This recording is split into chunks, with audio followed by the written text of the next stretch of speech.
Hello and welcome back to yet another retro channel. Today is part 2 of the Nintendo restoration. We had to break it off last week because I was ill and wasn't able to get it finished in time. But today we're going to see about getting it all back up and running. And where we left off last week, if you remember, is I had just finished cleaning and fixing the pins in the 72 pin connector. I'd also cleaned the motherboard, cleaned the case. In the meantime, off camera, I did put the case through some retro bright, so it got a little bit better color. The front, most of the yellowing is removed. It's still there a bit, but this machine is in much better shape than it was. We have some work to do on it from an electronic standpoint, and then we have reassembly and testing. So, without further ado, here we go.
Okay, so what we're about to do is we're about to partially assemble the NES enough to be able to give it its first test run. So we've cleaned the case, we started to put things back together. We just need to attach the power and reset switch board, which goes here, and then the controllers.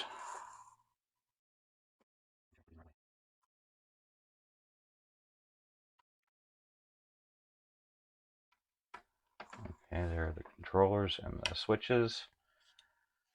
And then we're gonna flip this over and drop it into the case. Next thing we need to do is slide on the cartridge bracket. Our audio and video will be going into the retro tank. So hopefully that'll work. And here's our power, which goes over here.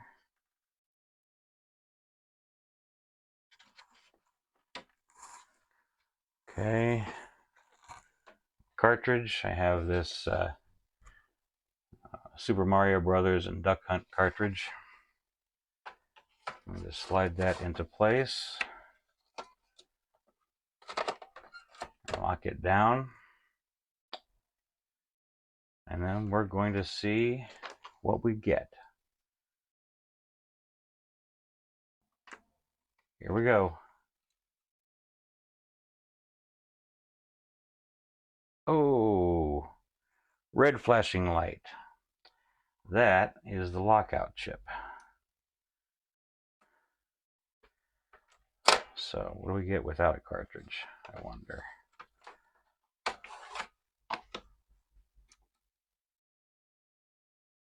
Red flashing light. So let's try going ahead and making the mod we're going to make anyway, which is to snip the pin 4 of the lockout chip, which should allow this machine to run any cartridge regardless of region or whether it's a homebrew cartridge or even a bootleg cartridge.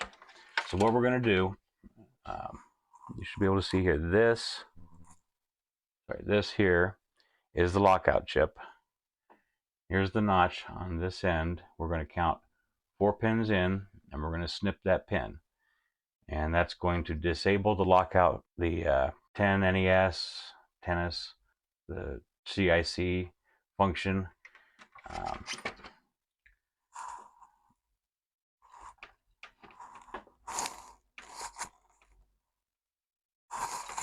sure I'm getting this right. So the fourth pin, and 1, 2, 3, 4 pins in.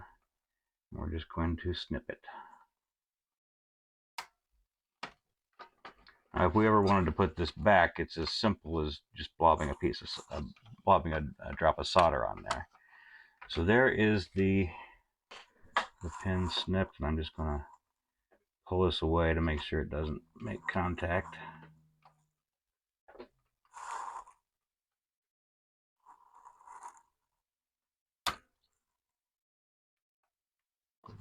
Get that all the way.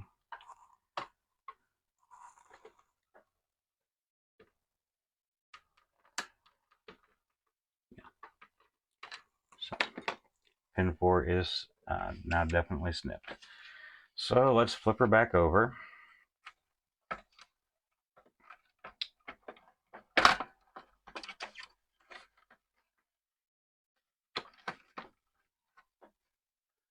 Go ahead and hook up AV again.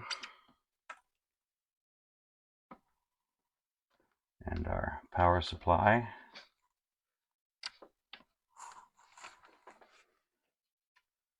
And slide in our cartridge. Lock it down. And see if we get anything this time. Nope, still red flashing light. So we've definitely got some issues with the electronics on the board we're going to have to diagnose. It could be a problem with the cartridge connector. I might not have that slotted on. The 72 pin might not be slotted on to the board well. We'll check that. Go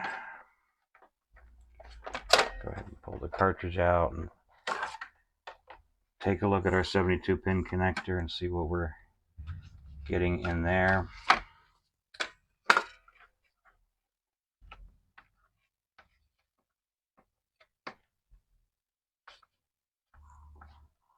Okay, folks, you can call me an idiot. Those of you who know what you're doing will know that I clipped pin 4 on the wrong chip. I clipped a 74 series logic chip instead of the actual lockout chip, which is the one right here. So let's try that again.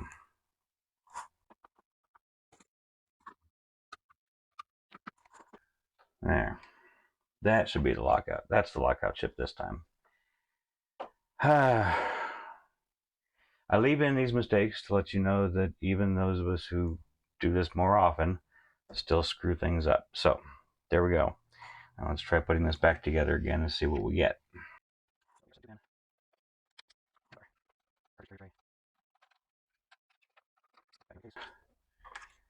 Hook up our audio, video,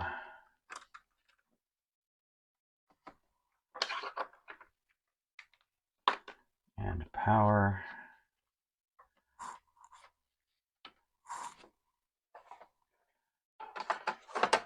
Insert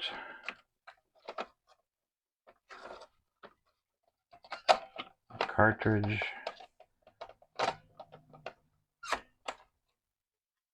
And see what we get this time. Solid red light. And we have a working Nintendo Entertainment System. Do we have a working controller? Oh, we have to plug the controller in first. Like I said, more screw-ups from me. Let's see if we have a working controller now. Now it's possible I connected the controllers backwards, or we could still have some crud in those controller connectors. Yep, there we go.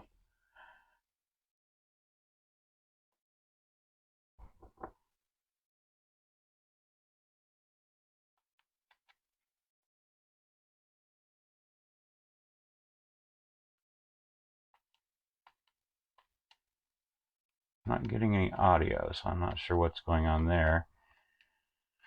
Whether that is a problem with the retro tank or a problem with the board.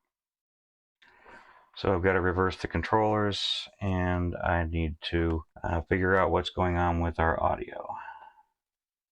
Okay, so in trying to determine what we've got going on with the audio, I wanted to find out this can here is not only the RF modulator, but it is the audio and video circuitry and the power circuitry is all in this can, and it's fed in through these 5 pins, and pin 2 is where the audio goes in. So if I look at pin 2 on the scope, you can see what looks like audio going in there. So our problem is going to be inside that can. So the first thing I'm going to have to do to fix this is desolder that can. I was thinking of doing that anyway because the can needs a good cleanup. It's pretty well corroded, and that may be the issue with what's going on inside. So let's go ahead and tear this thing down.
Well, that was crap tons of no fun.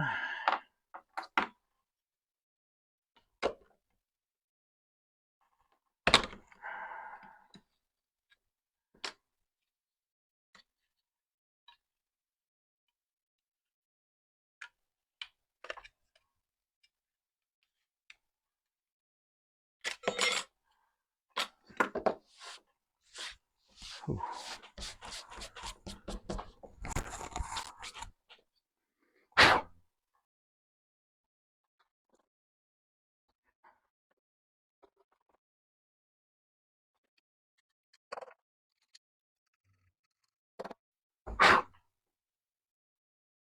All kinds of filth inside here.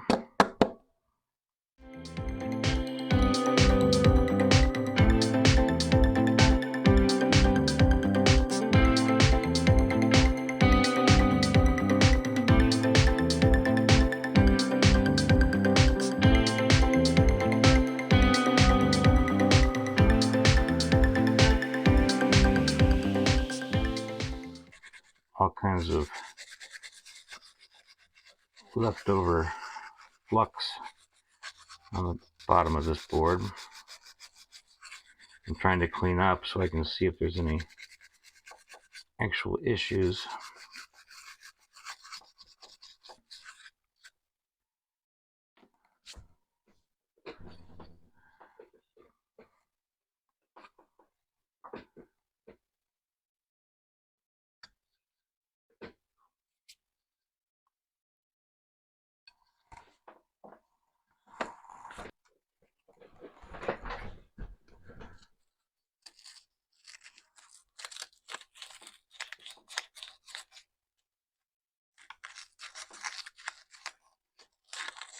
Just using a little 320 grit sandpaper to get some of the corrosion off of these RCA connectors.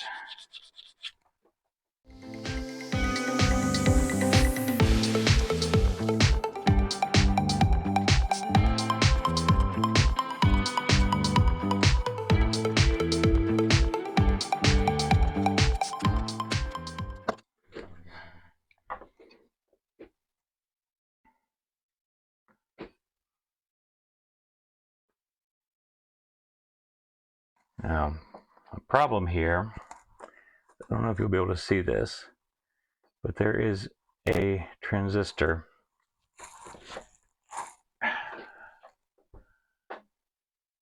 right in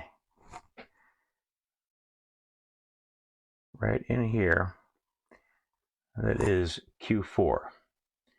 Now, when the audio comes in on pin 2, it goes to Q4.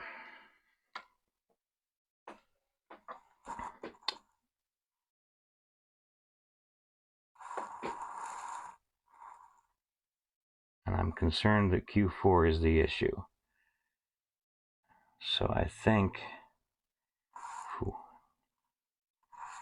I need to try to remove Q4. Just not 100% certain.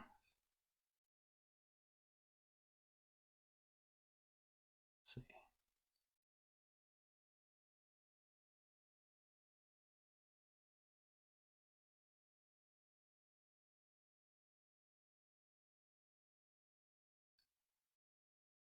I think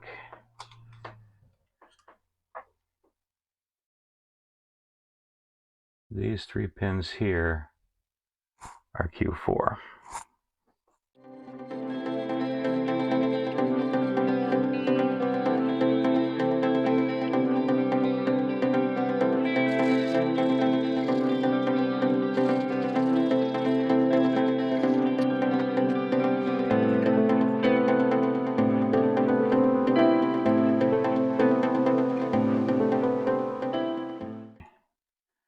There's Q4. Let's give it a little test.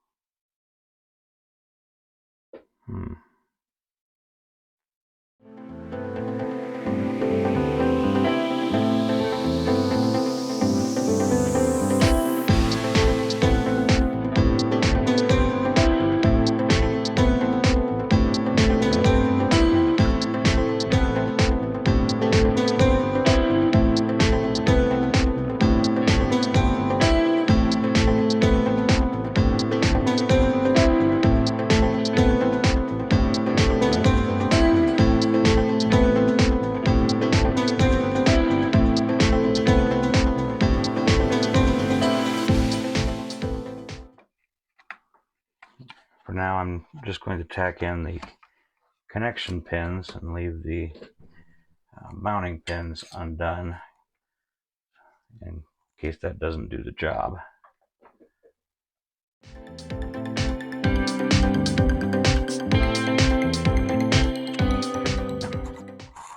Hook this back up and give it another test.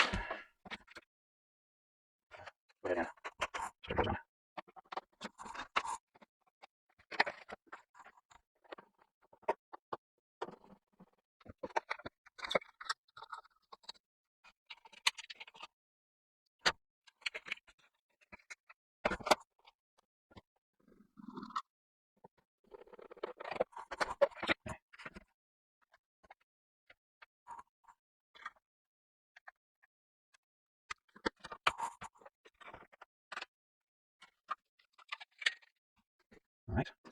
So over here. Power. No.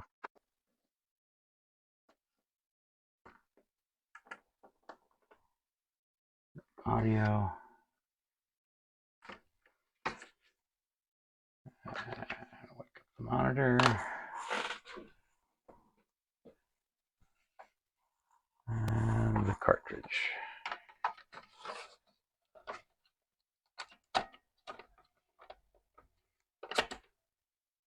And let's see what we get.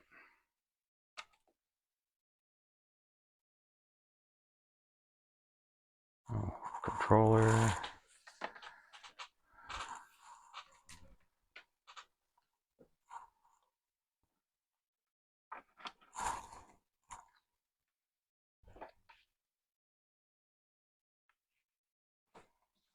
I re-reversed the controllers again.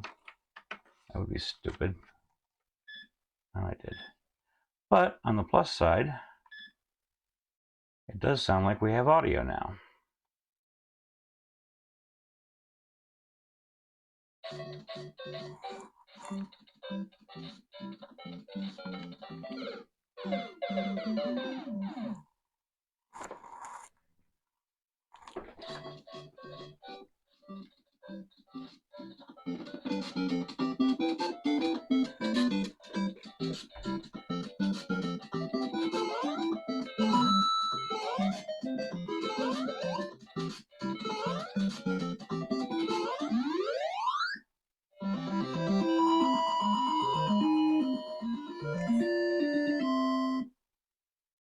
Well, I have no idea what I was doing there. That's the first time I ever played that game. So, we now seem to have a functional Nintendo Entertainment System. So it's just a matter of a final cleanup on the case, some retro brighting, and I'll be able to put this thing back together and get it back to its owner so he can either love it, keep it, or he can sell it as he wishes. Okay, the case has been through some retro brighting. It isn't perfect, but it is better than it was. Here's the top. See, it's pretty clean and mostly unyellowed. There's still some yellowing on the front, but not much. So that's looking pretty good. So it's time to do some reassembly. Now, the first thing I have to do is I have to finish remounting the RF and power box, RF AV and power box to the motherboard. Since all I did the last time was the 5 pins, now I get to connect the mounting posts.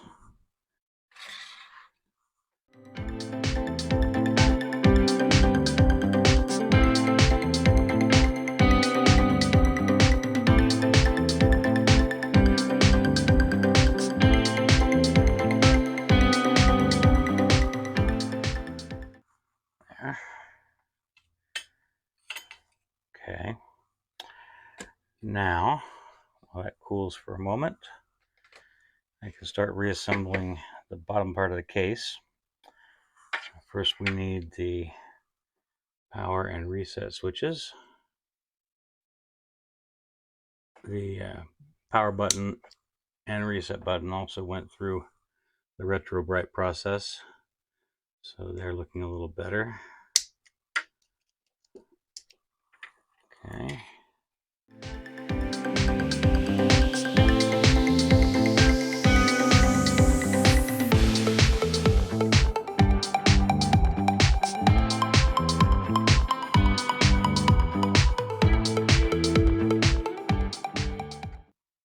Now I need the controller ports.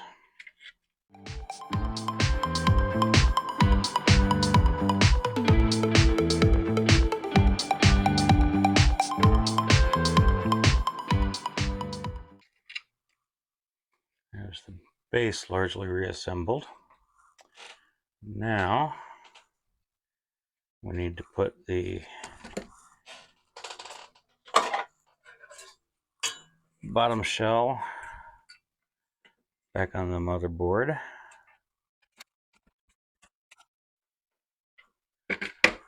then reconnect our ports and switches.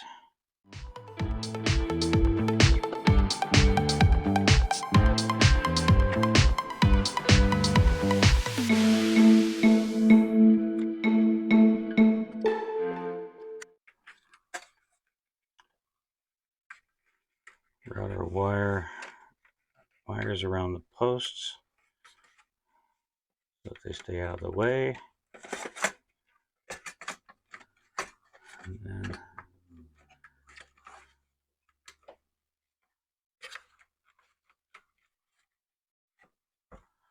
okay.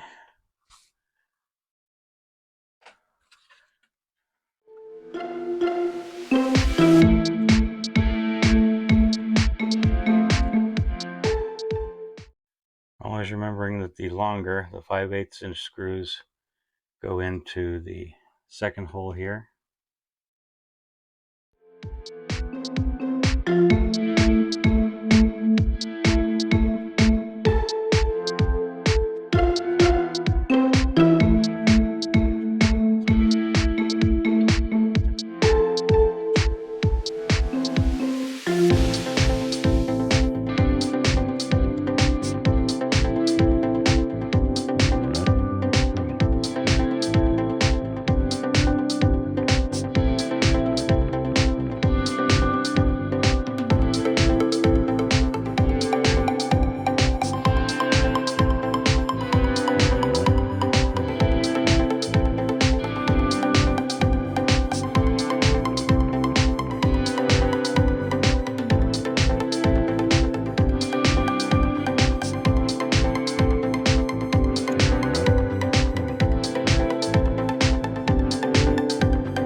Now some reassembly on the case top.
There we go.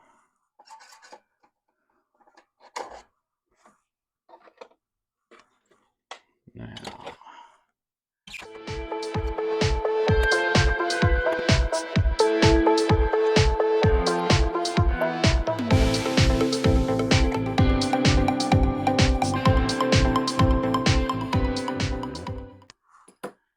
okay, now I do have to pick up a couple more screws. I lost a couple along the way, but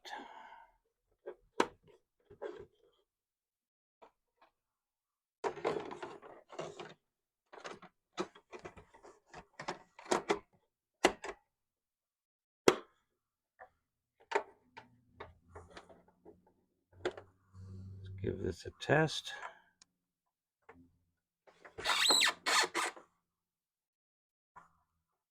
Make sure everything's still working.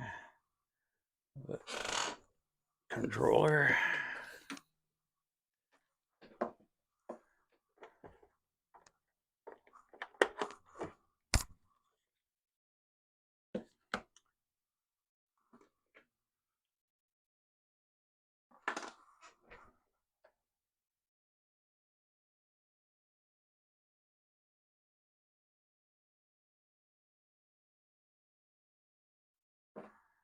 And let's see what we get.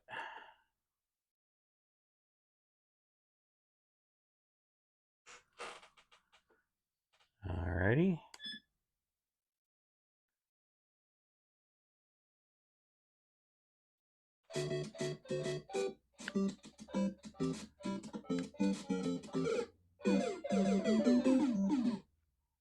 Okay. We have a working, cleaned NES. Just needs a couple more screws. I am working on the controllers. This one, I'm not sure I'm going to be able to do anything with. One of these screws, the head is stripped out and I can't get it loose. The other two controllers that came with this thing have been disassembled and the PCBs have been cleaned. The contacts and the buttons have been cleaned with just a little bit of IPA. And the same for the contacts on the controller, the rubber pads. And the cases are currently in the Retrobite tank. So we'll be putting those back together. And I think, considering the condition this thing was in when I got hold of it, this is a pretty good result. Make sure reset works. Yeah, it does. Okay. So we're good, and that's going to do it for this repair. Midweek palate cleanser for the last 2 weeks.